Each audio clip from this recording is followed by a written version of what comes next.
Hey everyone, friends on the Velour channel. Today I'll show you how to create a game in Roblox.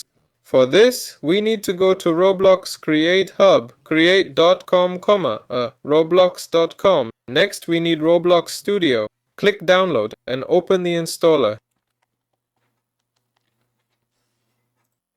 Then Studio will automatically open. And here we can check out the games. Right? Let's open a game. Next, you just need to, make your own game. I'm just showing this one as an example. Click File and Publish to Roblox. Right?